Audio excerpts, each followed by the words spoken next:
श्री परशुराम। आज कुंभ प्रयाग राज धरती पर 30वें दिन राष्ट्रीय परशुराम परिषद के महाशिविर में भगवान श्री परशुराम जी की कथा इस पंडाल के प्रांगण में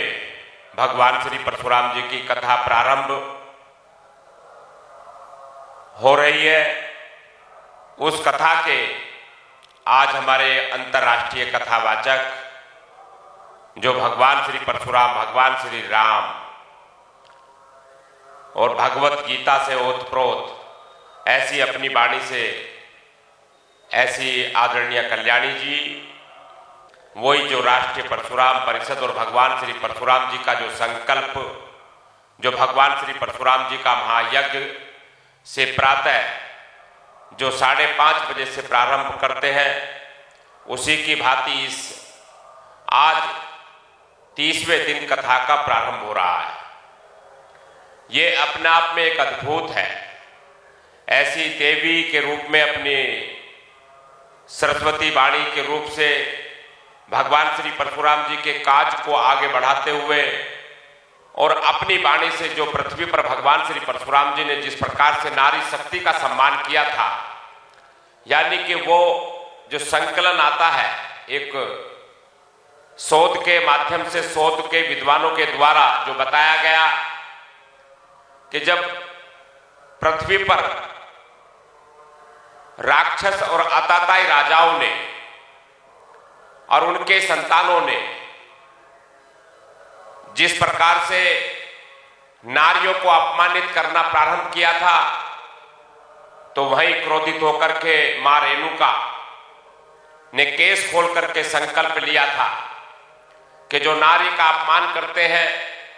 ऐसे राक्षस राजाओं का जब तक परशुराम जी वध नहीं करेंगे, इनका जब तक मैं केस नहीं बांधूंगी। और उस संकल्प को पूरा करने के लिए भगवान श्री परशुराम कैलाश से चल करके अपने फरसों से उन राक्षस राजाओं का वध करते हैं और पृथ्वी पर उस काल के अंदर लोक कल्याण को लेकर के नारियों का सम्मान करते हैं। तो वो अद्भुत जो कार्य था वो मां रेणुका के द्वारा लोक पर उतारा गया था। ऐसे उस वाणी से भगवान श्री परशुराम जी के जीवन संस्करण के अन्य भागों का आज हमारी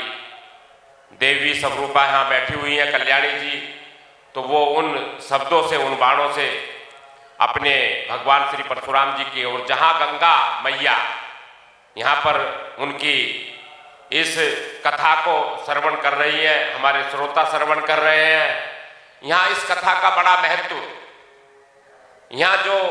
पुरुष और जो अपने साधक है वो तो रहते रहते हैं, लेकिन अगर इस पृथ्वी पर कथा का कोई महत्व है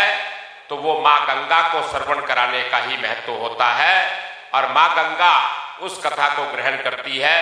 इसीलिए वो संसार में प्रचलित होती है, उत्तरित होती है। वही काम आज यहाँ से प्रारंभ हो रहा है इस कथा पंडाल से। 30वें दिन भगवान श्री परशुराम जी पर और विचारों का उत्प्रोत होगा। मैं यहाँ पर अभिनंदन करता हूँ अपनी साध्वी कल्याणी जी का और स्वागत करता हूँ उनका इस परिवार में कि वो राष्ट्रीय परशुराम परिषद परिवार में आकर के उन्होंने अपनी वाणी से कथा का संकल्प लिया था, उसको वो पूरा कर रही है। और इन्हीं शब्दों के साथ सभी का अभिनंदन करते हुए जय श्री परशुराम।